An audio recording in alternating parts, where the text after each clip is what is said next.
Hello, I'm Emma Green, I'm the tennis elbow queen. And what do you do when nothing is working? You're getting conflicting advice from the doctors and whoever you speak to about tennis elbow, and you just really don't know what to do. This is something that so many of my clients express to me when they first find me, because maybe they've suffered for such a long time and they've tried so many different things. Nothing's worked, they're still hurting, and they are getting this conflicting advice. Should they use heat or ice? Should they have a steroid injection or not? What is the best thing to do? What is the best way to help their tennis elbow? It is so frustrating. And I can really understand this, because 15 years ago, when I had a patient sitting in front of me who was in exactly that same situation, he'd had tennis elbow for 18 months and had tried everything and nothing had worked and didn't know what to do next. I really felt for him, and I kind of took it on myself. I love a challenge, absolutely love a challenge, and I wasn't going to fail him. I was going to figure this out. I was going to really unpack this and just really learn about it. I really wanted to learn about tennis elbow to know what were the best things to help him. So what I did 15 years ago was I trawled the medical research. I dove deep into it. I looked at everything that I could get my hands on about tennis elbow. And I was like, I'm going to figure out what, I'm going to find out what it is. Well, what I found was there was a ton of stuff that we know doesn't work, but there wasn't anything at that time that they were saying this is the thing that works. And this is the big problem with something like tennis elbow. We assume it's such a simple diagnosis because it's a tendon problem. That's it, that's all it is. Just sort the tendon out and you'll be fine. And if we go back years ago, it's like, put a cortisone shot in it. That fixes it? Not so much. We now know that cortisone is actually not only that it doesn't heal the tendon, because it doesn't heal the tendon, but it's actually detrimental to the tendon. So the cortisone makes the tendon not be able to heal as well as it could do if you'd not had a cortisone. It slows everything down. It actually stops other things working as well. So it's detrimental to the tendon. And so it was just so frustrating to kind of go, well, there's got to be something. There must be something that we can do that will help tennis elbow.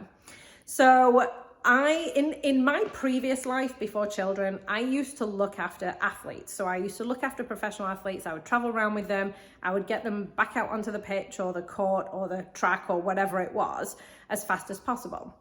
Now, most of my athletes would have lower limb problems. So they would have knee issues, they would have ankle or foot issues, they would have hip issues, it might even be back issues, those types of things. They were predominantly what I saw. Now, yeah, I did see occasional shoulders, very rarely I'd see an elbow, but it was mainly lower limb. But within the lower limb stuff that I was seeing, there were a lot of Achilles tendon problems. And there were, a fair few knee tendon problems. And you had to get rid of those really easily. So I took my knowledge of how I would treat Achilles tendon problems and I applied it to tennis elbow. Tendon problem, right? It's going to be the same. And so through plenty of trial and error, I figured out what did work. Now, the research between 15 years ago and now, we've got some good research on, yes, there are certain things that really work well. Eccentric loading, for example, that's the thing that heals the tendon. We know that, the research shows us that, you can see it on imaging. So we know that eccentric loading heals tendons. So why then can people try eccentrically loading and it makes them worse? Because this is what I hear a lot as well. It's like, oh, I tried that, made me worse. Well, that's weird, because that should be the thing that makes you better. So what's going on there? So over the 15 years, I've treated thousands of patients, and I realized that everybody kind of had to follow this specific plan, I guess, sort of step by step. They had to go through these certain steps. If you tried to skip, it would fail. And I've tested this out with certain patients as well. I've been kind of like, I wonder if we can speed up this part. it always comes and bites me on the ass if they don't follow these specific steps. So what I started to realize was, yes, eccentrically loading is exactly what we need to do to heal the tendon. That's actually in phase 3 of my program, not phase 1. We don't start with it, it's in phase 3. So there are specific things that we need to do to prepare the tissues to allow them to tolerate the eccentric loading that's going to heal the tendon. So if you miss these first things out, you've not prepped the tissues, your tissues are maybe not going to tolerate the eccentric loading, and maybe that's why it made you worse. So sometimes doing the right thing at the wrong time, you're going to fail. It's not going to work for you. You got to do the right things at the right time. You got to do the right things in the right order at the right time, you get the right result. So following these specific steps definitely made that process easier. Made it easier, made it successful, actually. It made it successful. I'm struggling with my words today. So following those steps was what you had to do. Now, I do like diving into the research, which is probably why I did it 15 years ago. Dove into the research, really love figuring stuff out. And so when new research comes out, so for example, when I wrote the book, when the first edition of the book came out, it came out in 2021. So pretty much all of 2020. When lockdown happened, I took the 10 hours that I was now not taking my kids to and from school every week, and I focused on finishing the book. I've been writing it for about 5 years, but I used that time to finish the book. And what I did, I dove into the research again around 2020 and updated a lot of stuff, because if we go back 15 years, we used to think tendons healed in 12 weeks. And so that's how long the program was. It's like, you do this for 12 weeks, then you're good, yay. And then the more recent research coming out is like, no, tendons are a very slow changing tissue.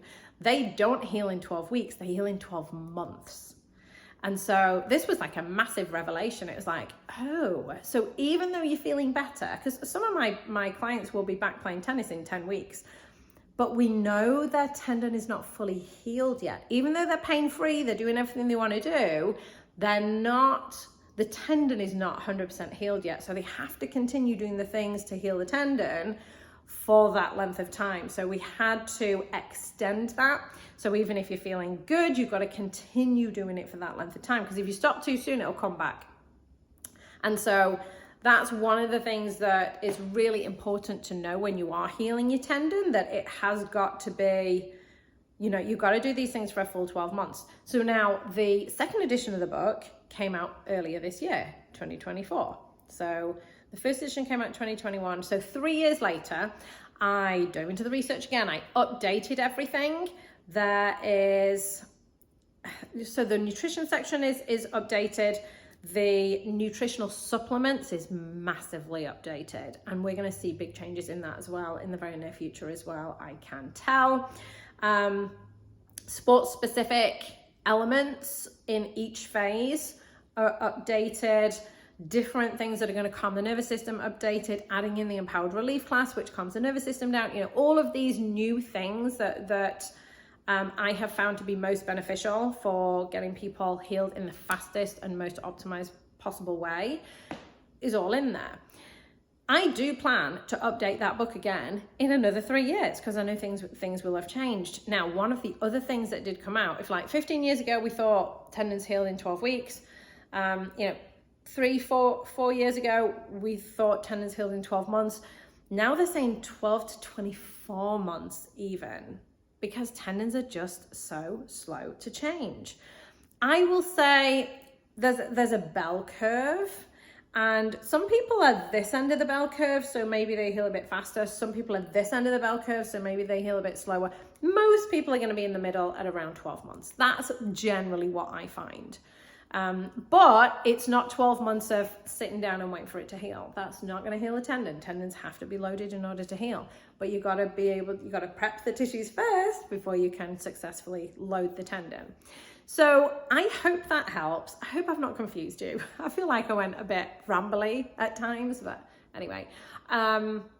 If you have questions, please leave them below. I'm more than happy to answer questions. And I have got a challenge coming up very soon as well, and I would love to invite you to join me in that challenge. We're going to be going through some of the phase 1 stuff. We're going to be implementing some of that, and you can do that along with me. So if you're interested in that, look out for more information coming soon, and I hope to see you in that challenge.